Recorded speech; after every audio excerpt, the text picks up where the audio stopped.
మంచిర్యాల జిల్లాలో అకాల వర్షాలు రైతులను తీవ్రంగా దెబ్బతీశాయి. దండేపల్లి మండలంలోని కొండాపూర్, ద్వారక, లక్ష్మీకాంతపూర్, పెద్దపేట గ్రామాల్లో కురిసిన వర్షాల కారణంగా మొక్కజొన్న పంటలు పూర్తిగా నేలకొరిగాయి. ప్రభావిత ప్రాంతాల్లో బీజేపీ రాష్ట్ర ఉపాధ్యక్షుడు రఘునాథ్ వెరబెల్లి పర్యటించారు. నష్టపోయిన పంటలను పరిశీలించి రైతులతో మాట్లాడి వారి సమస్యలను అడిగి తెలుసుకున్నారు. రాష్ట్రంలో ఫసల్ బీమా యోజన అమలు అయితే ఇలాంటి విపత్తులు వచ్చిన సమయంలో రైతులకు బీమా ప్రయోజనం అందేదని అన్నారు. రాష్ట్ర ప్రభుత్వ వైఖరి కారణంగా ఈ పథకం అమలు కాకపోవడంతో రైతులు తీవ్రంగా నష్టపోతున్నారని తెలిపారు.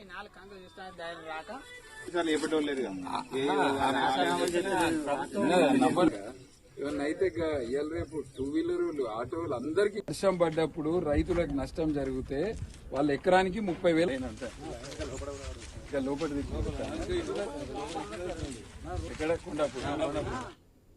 అకాల వర్షాలు వచ్చినప్పుడు, గాలి దువారాలు వచ్చినప్పుడు రైతులకు పంట నష్టం జరుగుతుందనే కేంద్ర ప్రభుత్వము ప్రధానమంత్రి ఫసల్ బీమా యోజనను దేశమంతటా కూడా అమలు చేసిండ్రు. అన్ని రాష్ట్రాలలో కూడా అమలు చేసిండ్రు. కానీ మన తెలంగాణ రాష్ట్రంలో ఫసల్ బీమా యోజన అనేది అమలు కాకపోవడం చాలా బాధాకరమైన విషయం. ఇవాళ ప్రతి దానికి ఇన్సూరెన్స్ ఉంటుంది. 2 వీలర్ కొనుక్కుంటే ఇన్సూరెన్స్ ఉంటుంది, కారుకి ఇన్సూరెన్స్ ఉంటుంది, ఆరోగ్యం ఖరాబ్ అయితే దవాఖానాలో చూయించుకోవడానికి హెల్త్ ఇన్సూరెన్స్ ఉంటుంది, లైఫ్ ఇన్సూరెన్స్ ఉంటుంది.